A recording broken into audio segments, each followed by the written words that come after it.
Growing up, I didn't know there was anything unusual about it. I just thought we moved a lot.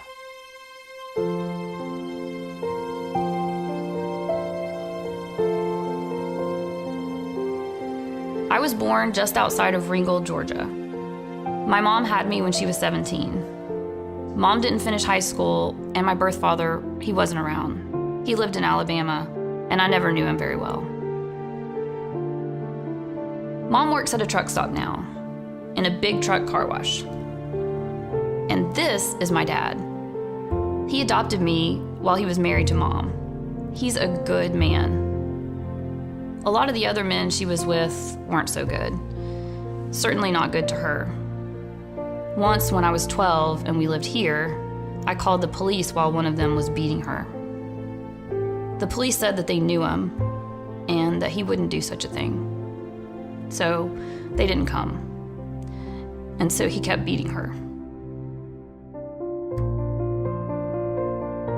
In the 18 years that I lived in Ringgold, we lived in 16 homes.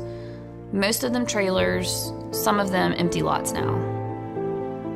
16 homes, always one step ahead of a bill collector. Living like that affects a child. You end up looking for something that you can hold on to. For me, it was seeing lawyers on television shows. We didn't have any professionals in my family. All I knew was that there had to be a better way to live. I'd always assumed that I'd go to college, but I never thought about how I'd pay for it because we didn't have any money to do anything like that.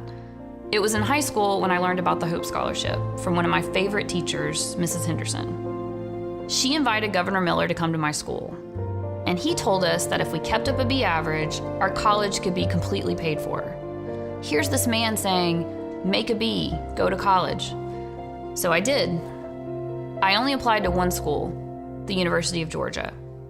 I never even visited beforehand, and luckily I got in, the first in my family to go to college. And that was the beginning, really, of everything that's amazing in my life. College, then law school, which is where I met my husband, which led to my daughter, Ashley. She arrived during my service in the Georgia House of Representatives. I've lived an incredible life, one that I could not have imagined as my younger self, and I am very grateful. I've tried to give something back. As a state representative, when Hope scholarships and grants were cut way back and tens of thousands of tech school students dropped out, I fought and won to restore as much of the Hope funding as we could. And there's more work to do. A lot of those students are single moms, just like my own. I also helped win one of the biggest private lawsuits against Medicare fraud in history. The government declined to pursue the case, so my firm did, and we recovered $324 million for taxpayers. From the success of my law practice, I set up a law school scholarship for students who are the first in their family to go to college.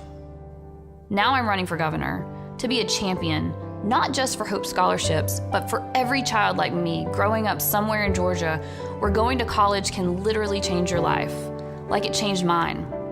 And I'm running for governor to be a champion for every family, for people who work hard and are trying to get ahead in an economy that leaves too many behind and seems more unfair in every way. I remember what it was like to grow up in a family on the edge, where you didn't know what the future might hold, or even where you might live next year. As governor, I'll never forget that.